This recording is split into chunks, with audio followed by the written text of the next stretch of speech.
Hey, everybody, and welcome to another episode of Death By, where contestants will earn reps for their arguments for a chance to stand on top of the podium pedestal. I am your host, Lauren Kalil.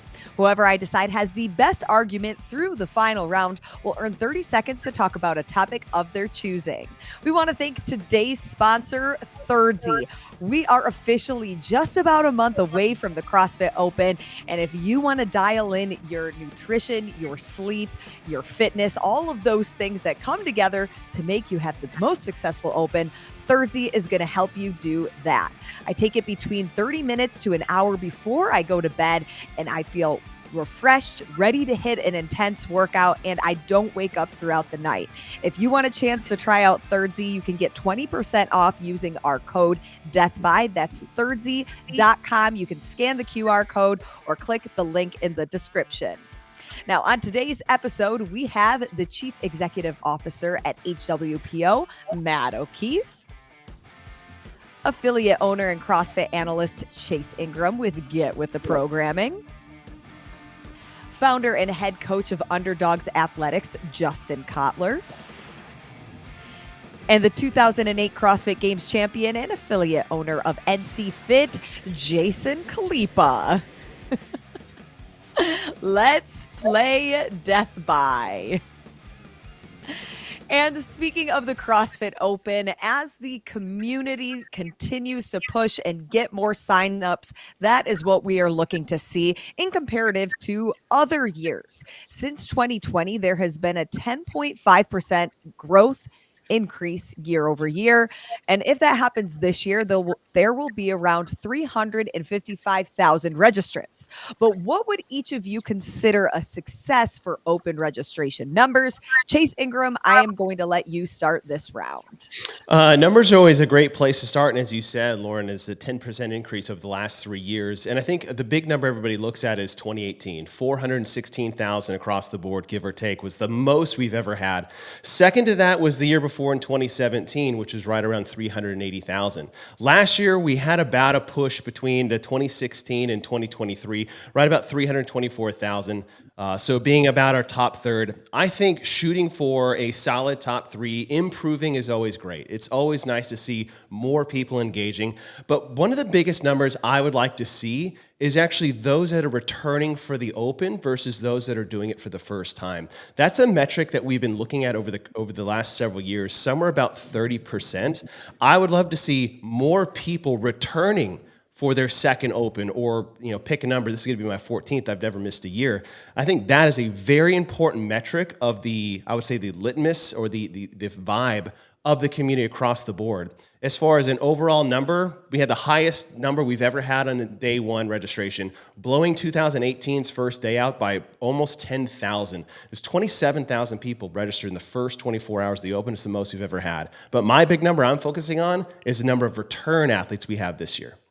Is there a certain number of return athletes that you want to see to grant it successful? I think it's the percentage that we're looking at. And I think we had 30% new people last year, which means we were missing a big chunk of return athletes. So I would like to see that number drop as far as a percentage, not a specific number, right? I want all the numbers to be bigger, but the percentage of return athletes, I want that to be greater. That's my big number for the year. 3 points for Chase. O'Keefe, you're up next.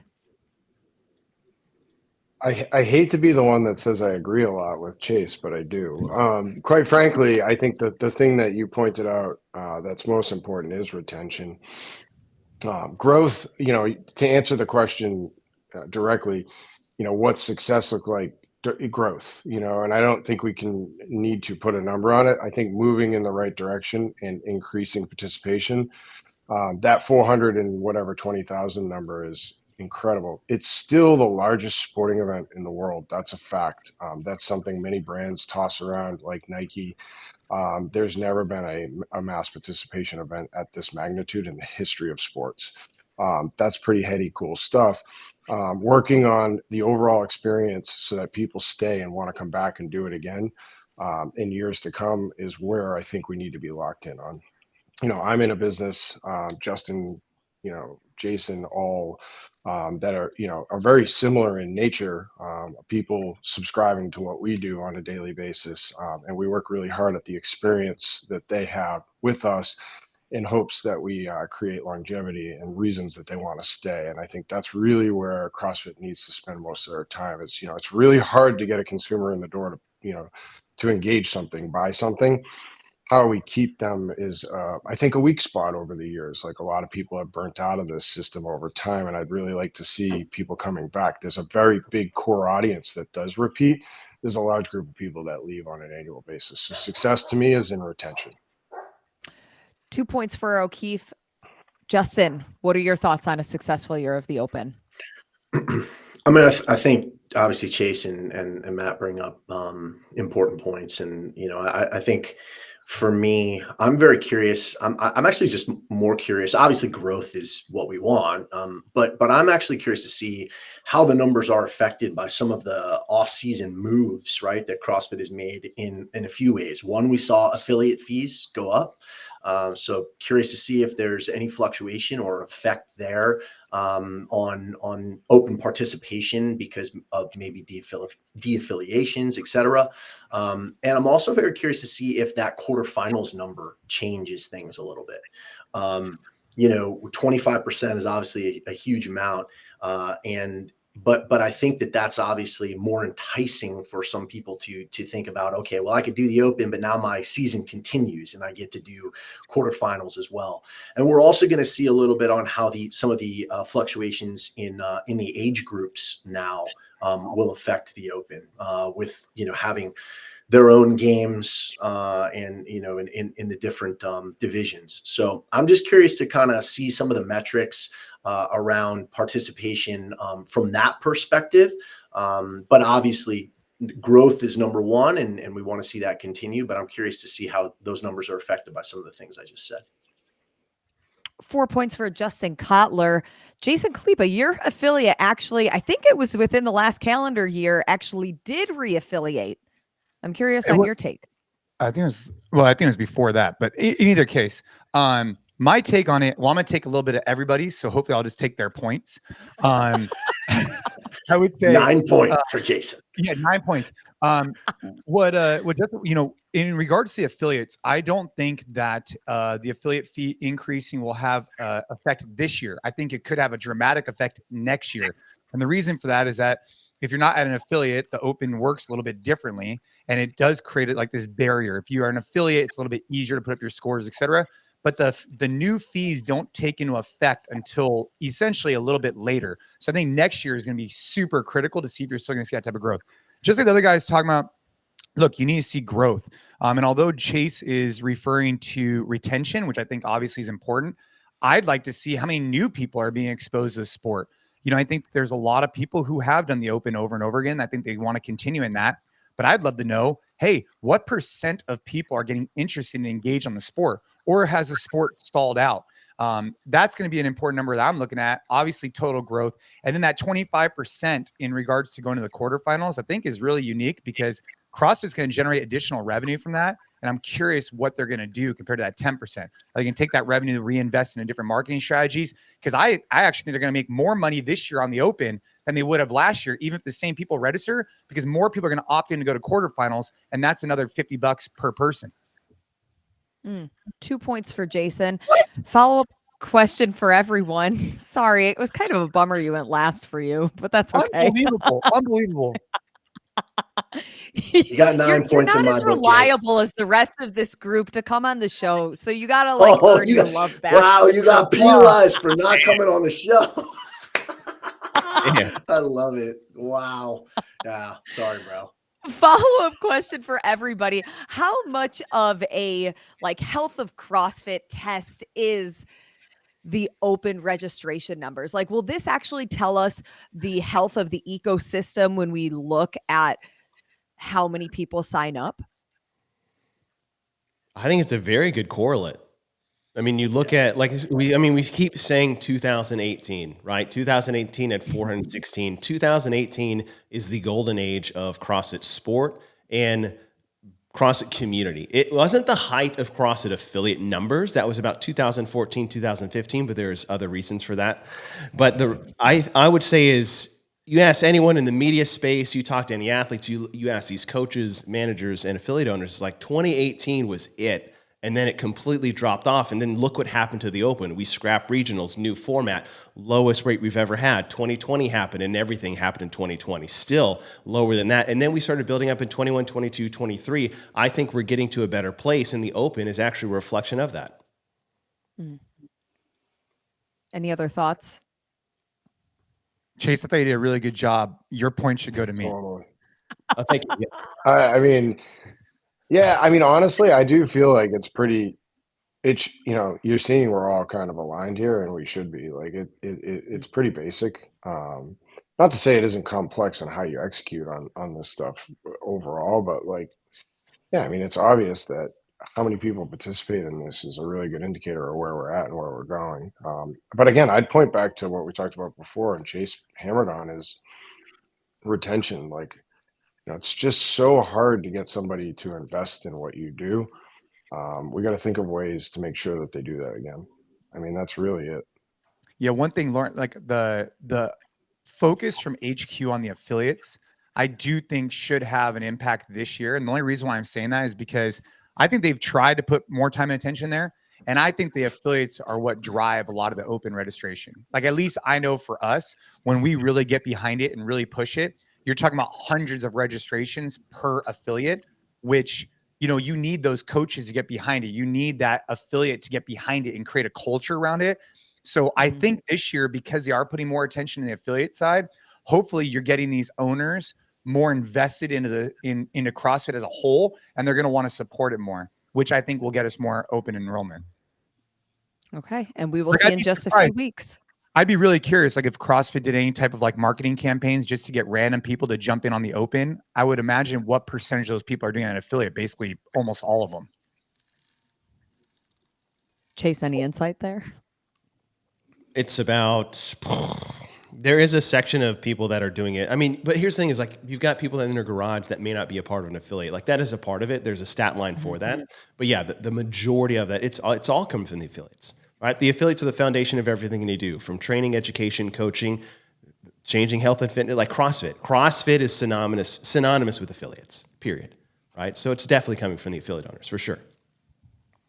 Okay, well, let's move on now to topic number 2. We're going to look a little bit at the off season. It has been busy. And when I say off season, we're talking about outside of Wodapalooza, outside of Rogue, outside of Dubai. So some of those smaller to mid-level competitions. When we look at the Fittest Experience, the Madrid Championship, Fittest of the Coast, just to name a few, what should these mid-level competitions invest when it comes to their media coverage for folks like us who are fans of CrossFit sitting at home? We will now start with Jason Khalipa to go first this round.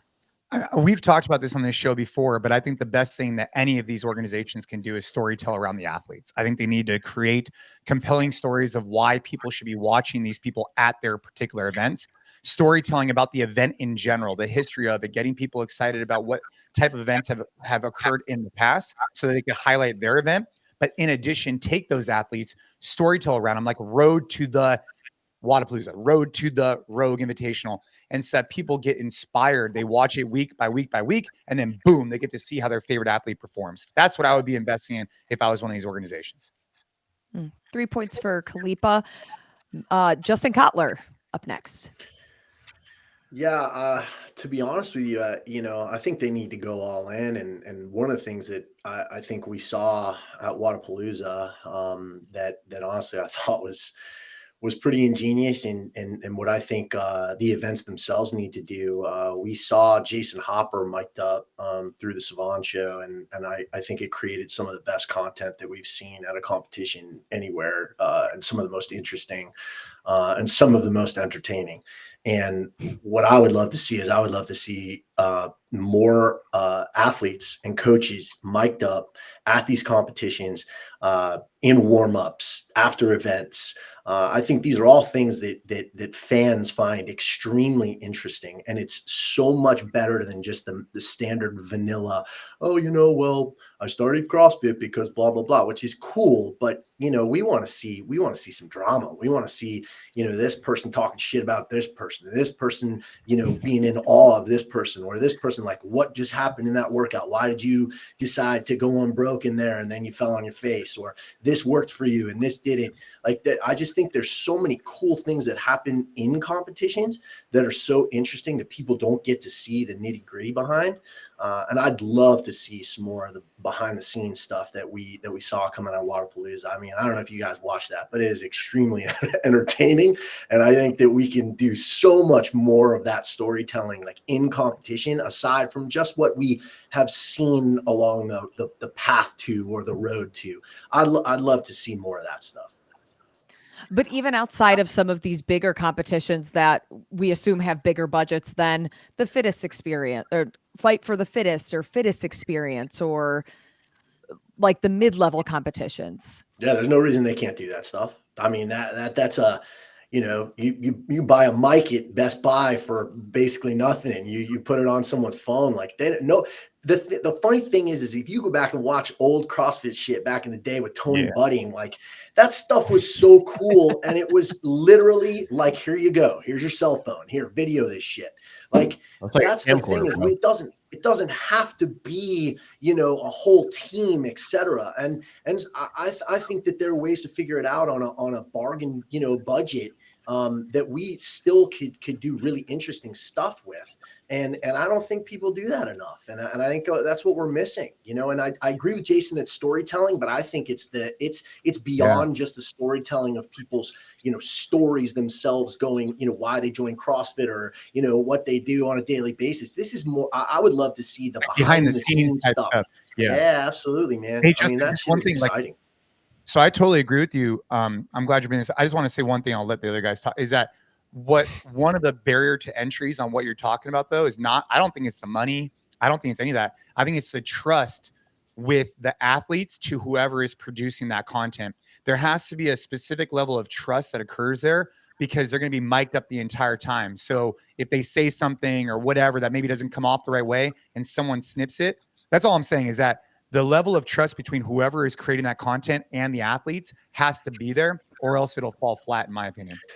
I just quick, I was, so CrossFit did that with me at the West Coast Classic back in 2021, when we went 1, 2, 3 there, which was pretty cool. And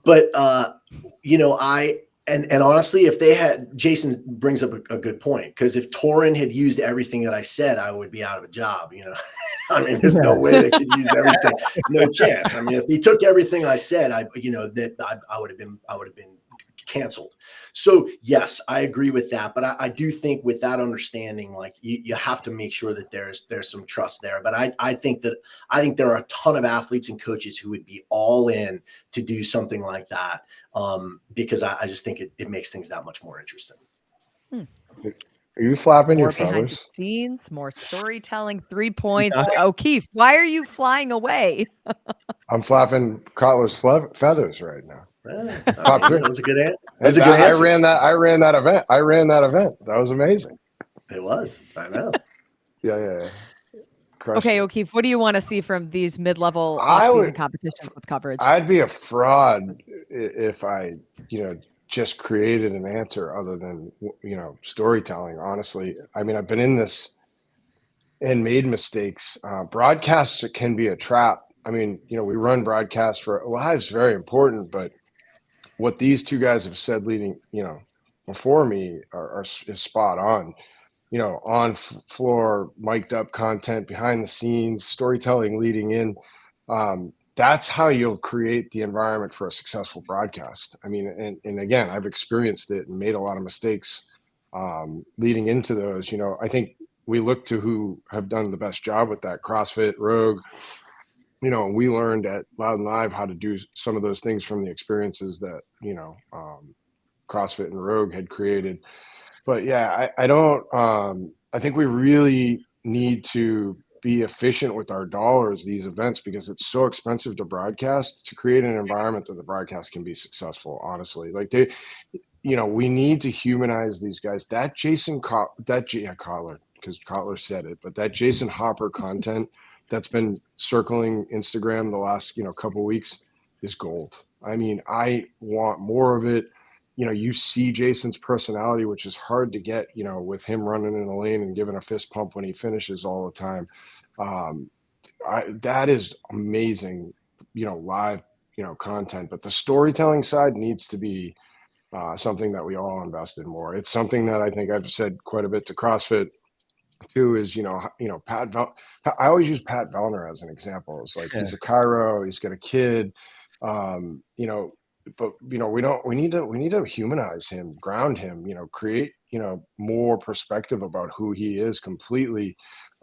That'll create fans and interest and you know more you know fandom around what he does on the floor. Storytelling is the answer. I can't. I mean, I'd love to create some sort of like other thing and you know be contradictory. I can't. Like that is a spot on 100% what the right answer is. Well, let me ask you this then. Do you think that, you know, if a competition has a budget, they can only spend this much, they can either choose live stream or they can choose post production behind the scenes, that it's better to invest in the storytelling of the athletes versus sport specific coverage? Well, post production would be first, 100%. I don't. I think that. I mean, I obviously value watching these things live. I think it's incredible. I just know how intensive an investment that is, and a lot of platforms aren't there yet, and it's hard. I mean, you can get gritty and use, you know, platforms that want that opportunity. That's another answer, like endemic to the space, like Sevon or you know whomever else might want to put their hat in the ring. But it's a very expensive venture. So I think that, you know, as event organizers, we should post produce if we can't, you know, create the noise and or engagement around a live broadcast. It also gives you an opportunity to intertwine the story within, you know, the result. You know, you know, Rogue does a post production that is incredible. I know they also have a live broadcast. I would like to see people do more of that. I think that would be more quality. There'd be more stories. You know, you could really tell, you know, create a whole picture around, you know, who the athletes are of interest. It also gives you an opportunity to then tell a story about the people that end up being successful at those events and not have to like put your hat in the ring of somebody that might not be successful, right? We've seen that sometimes with the documentaries. They've missed Tia Toomey early on because Tia was just come out of nowhere and they had followed a bunch of people around for the documentary and didn't know that she might be successful. I think when you post produce, you can tell the story better and complete it the right way. 3 points for O'Keefe. We're kind of, everybody's building on the same answer, but with a little bit Go for it, different meat. Chase. Chase, I'm very curious what your take is on this. Well, first take is I'll actually answer the question you told us to ask, or that you originally did, and remove the Dubai and the Wadapalooza and the Rogue Invitationals. Oh, great answer, guys. You're not even reading the questions. Here's what you need to do, right? It's not a matter of what should we do. I've already done it. I already know how to do it because I've already done it. What Savon did with the Zealous Games, I improved upon at the semifinals. I've done this for dirt, nothing cheap. So you go to these local throwdowns, the fittest experiences, the fittest in the coast. You take this. There's a way to do this. You just get 4 fixed cameras, you get a switchboard, and you got someone who can produce, direct, commentate, and get guests on the show the whole time for a low budget. You can stream these things. It's doable because it's done. Budget is a huge thing for live coverage. And there is that question, is it worth doing something massively post-produced or put a lot in live competition? If it's Wadapalooza, Rogue, Dubai, live is great because you see the best in the world and you bring those eyes to the table. Fittest Experience, those are huge local events and they're massive, but they're not going to bring worldview eyes. And so you can set up something for very low budget at a very high quality rate and make it fun. I'm tired of seeing off-season events program like they're the CrossFit Games. Don't do that. Be fun, different off-season events. I'm tired of off-season events thinking they have to have a CrossFit Games level broadcast. You don't. Make it more engaging. You can talk to athletes during Jason was a part of it. That was some of the most fun, engaging commentary and live media coverage we've ever had at semifinals. Ever, because you could see the commentators reacting for fun. They're not playing roles. They're just bringing a whole different presence to the media space. So there is a way to do it because we have done it before and outside of these major competitions that can afford live media coverage. So then that moves the needle more than what the other guys are talking about? Because what in the instance is we only have a budget for one or the other?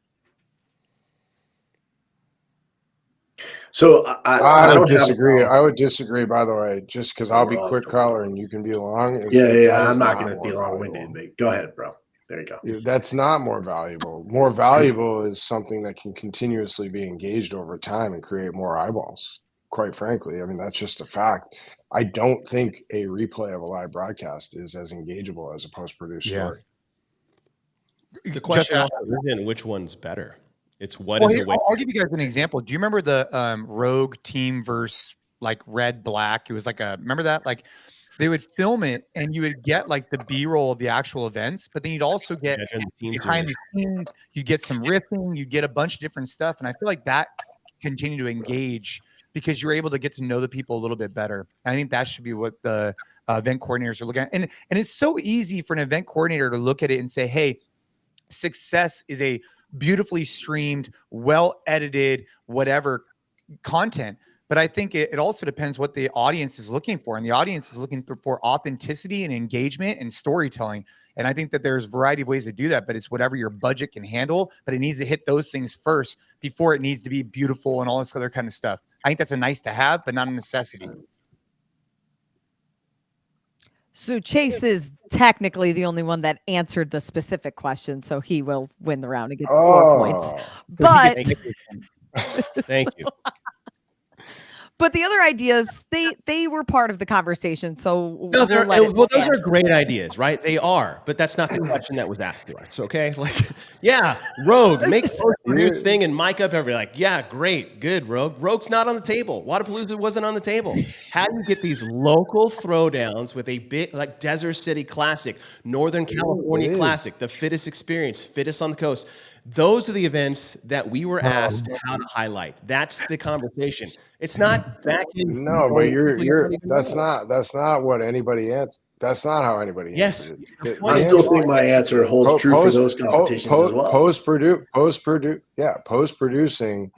and being gritty, like building. I said that building into a broadcast. This isn't like I'm giving examples of how others do it, but yeah, all those competitions you're talking about, the way to do it would be storytelling, building, into the process to be able to go live with the broadcast. But I mean, we are answering the question. Like, it doesn't matter if you're a local throwdown or Wadapalooza.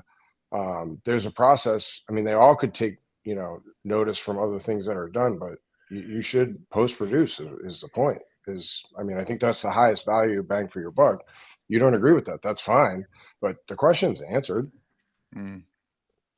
One more follow-up. So when we think of the live stream, and Chase gave a good example with what we saw at semifinals, but is there like a certain standard or barrier to entry or something that we should have for that? Or is it just getting eyeballs on the event? No, you got to get eyeballs the right way, and you got to give the eyeballs something to look at, right? A scrambly video on a cell phone with bad internet connection is not what people want to see on a live stream. And think of the semifinal things we put together. We put together in week 1 in 12 hours. We put together week 2 in a week, and then I've traveled across the world to do week 3. Like, that was all in 3 weeks. There is a easy, better way to do something like this that it can be low budget, yet massively impactful for the eyeballs that want to see. And these guys are right. The post-produced stuff is fantastic and 100% needed. But when I'm looking at these small events that people don't want to come travel to and see their best friends, it's a very cheap, low-budget way to bring live media attention to these local events. And so I'm not poo-pooing the post-produced stuff. They're right. Yeah, and Chase, one thing I'd add in is like maybe an area where these smaller events can invest into is identifying the right talent to actually be on those streams, to keep it engaging and to also provide value. Maybe one of the reasons why you thought that some of the stuff we did at semifinals was successful is because you found the right people to talk about the right. You were there. But it's like getting these smaller organizations to invest into finding the right people to speak on it, whether that's even getting Rich Froning and Josh Bridges at their house to speak on it. I think more people would tune into that than like if you had Josh and Rich, I'll just use them as an example, live streaming from their house talking about something. I think you'd get more people to tune into that and engage with that than you would to have a professional curated thing at one of these events. 100%. Totally agree. Yeah, that the Manning Monday Night Football broadcast is the most engaged game every week. And that version of it, which Rogue did aside, at the Rogue event this year. That stuff's Yeah, it was great. incredible, honestly. And by the way, Chase, I've told you this directly. What you guys did last year was like hero case stuff, and it was fantastic. So, Agreed. Thank you. It was a blast. I'm glad we got to, MacGyver it the best we could with the time frames we had. All right, let's move on to topic number 3. On the heels of the 2024 game season, we might be a little premature asking this question, starting this conversation. Nonetheless, which former games athletes that did not qualify in 2023 have the best shot to qualify this year in 2024? Justin Cotler, I'm going to let you start. I think I already know your answer, but have the floor. you better save this for me, buddy. All right. So because I mentioned who I might use or say earlier, and Lauren told me it was a soft answer. I would normally, I would say obviously Ricky Garrard is a pretty obvious answer, right? I mean, he wasn't able to compete in 2023, but I'm gonna go out on a limb, all right, and talk about another athlete that I coach, and it's going to be a little more interesting for you, Lauren. Okay, thank you. And I don't want to put pressure on her, but I believe that we are finally on the road to getting her healthy after several years of not being healthy. And I'm talking about one of the most iconic athletes in the sport of CrossFit, who I know most people have already kind of stuck a fork in and said she's done. But I am going to come out and say that it will be Sarah Sigmundsdottir.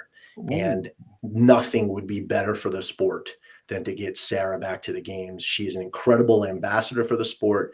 She is one of the most incredible people that I know and that I have ever known in the sport. One of the most genuine. What you see on social media is what you get in person. She is a true icon of the sport.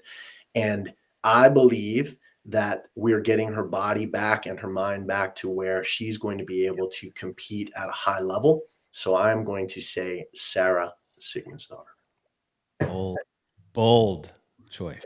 Good answer. Good answer. Lauren, if that's not good enough for you, bold answer. I don't know what.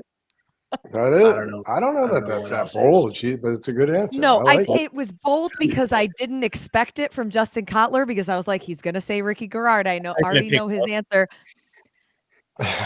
What did you say, Chase? Justin is going to pick both of them, male and female. Well, that was obvious. You only get one answer today. You only get one answer today. Justin Cotler, I'm going to give you 4 points for that. Thank you. Let's move on to Matt O'Keefe.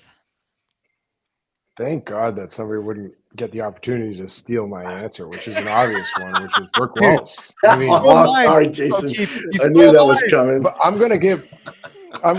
hey, Jason, you be quiet, okay? We're gonna give another one as well, because in Chase, block your ears, because I know your skin's gonna crawl because we're giving 2 answers. But Brooke Wells is an obvious one. Let me just give you that. Like, I think better than qualify, she's going to have a tremendous amount of success at the CrossFit Games. Quite frankly, I think she might have if didn't get hurt last year. She's maintained a high level of fitness. She's one of the fittest people in history. She's an icon of the sport. She's had tremendous results, and she's looking to improve on that. And I've seen it in her work day to day. I'm very excited about her, and we're really fortunate to be a part of her journey. I'm excited for this year for her. The other is Victor Hoffer.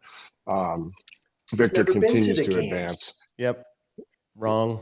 That doesn't even answer the question, okay? O'Keefe. -1. Yes. -1. -1. Good. You can give me -50. I'm saying Victor Hoffer going to the CrossFit Games. He's never been to the games.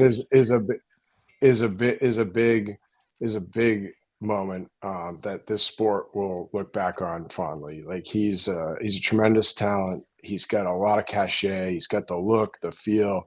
I'm excited for people to get to know him more like we have over the last few months. I think Justin, you definitely relate to this. It's, you're always cautious with these things because you don't want to put pressure on people. And if it doesn't happen this year, it's not a lack of success. It will happen. But he's a tremendous individual, super driven, and has the talent. And we're just really excited, to see him continue to develop. And him at the games would be special. The game sets up really well for an athlete like him as well. So I'm excited to see him there this year. And I think that'll be a big moment. Brooke Wells, great answer. Answered the question. Victor Hoffer to make a rookie Totally. debut would have been a great answer. 1 point because we really got to work on reading comprehension in this group.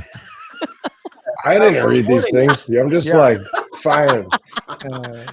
He's like, I'm almost on a roll. Let's go. 1 point. 1 point to Matt O'Keefe.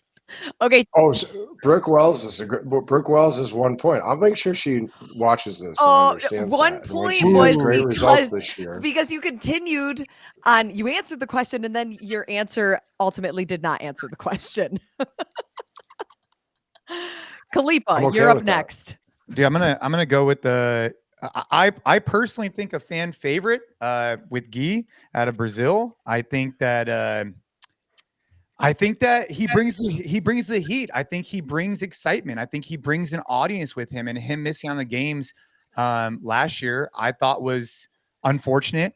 Also, he does jiu-jitsu, so I like him for that. But I think that the biggest reason is I want to see the games thrive. I want to see storytelling. I want to see excitement. I want to see energy. I want to see people fired up. And I think he could bring that to the stage. So for that reason, I hope to see him at the CrossFit Games this year.